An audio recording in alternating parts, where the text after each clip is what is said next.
News Marathi आणि मी आहे आपल्या संगती दिव्या.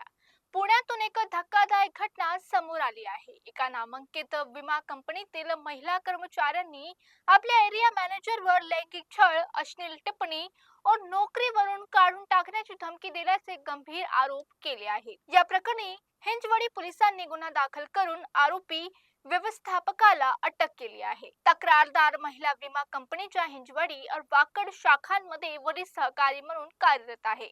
महिलेच्या तक्रारीनुसार जानेवारी 2026 पासून हिंजवडी शाखेत रुजू झाल्यानंतर आरोपी मोहम्मद उर्फ जाफर सय्यद वारंवार तिच्या व्यक्तित्व संपर्क साधण्याचा प्रयत्न करत होता. कामाशी संबंध नसतानाही तो तिला फोन करून वैयक्तिक आणि आक्षेप काही चर्चा करत असल्याचा आरोप तिने केला आहे.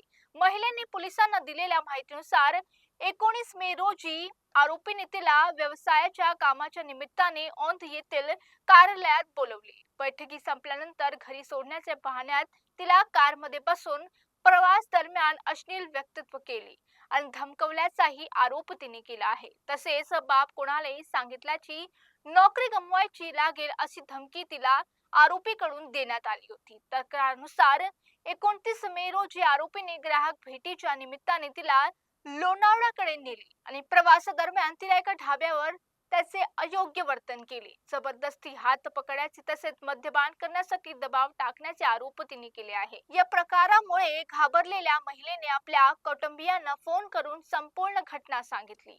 त्यानंतर ही बाब कंपनीच्या वरिष्ठ अधिकाऱ्यांपर्यंत पोहोचली. कंपनीने अंतर्गत चौकशीचे आश्वासन दिले, मात्र ठोस कारवाई न झाल्याचे महिलाने अखेर हिंजवडी पोलीस ठाण्यात तक्रार दाखल केली. पोलिसांनी संबंधित गुन्हा नोंदवून आरोपीला अटक केली. सध्या या प्रकरणी अधिक तपास हिंजवडी पोलीस स्टेशन कडून सुरू आहे. दरम्यान आरोपी किंवा संबंधित कंपनीकडून अद्याप कोणती अधिकृत प्रतिक्रिया देण्यात आलेली नाही. तपास पूर्ण झाल्यानंतर या प्रकरणी संपूर्ण सत्य समोर येणार असल्याचं माहिती पडते. राज्याच्या अनेक घडामोडीसाठी पाहत रहा DC न्यूज मराठी. आता इथेच थांबूया.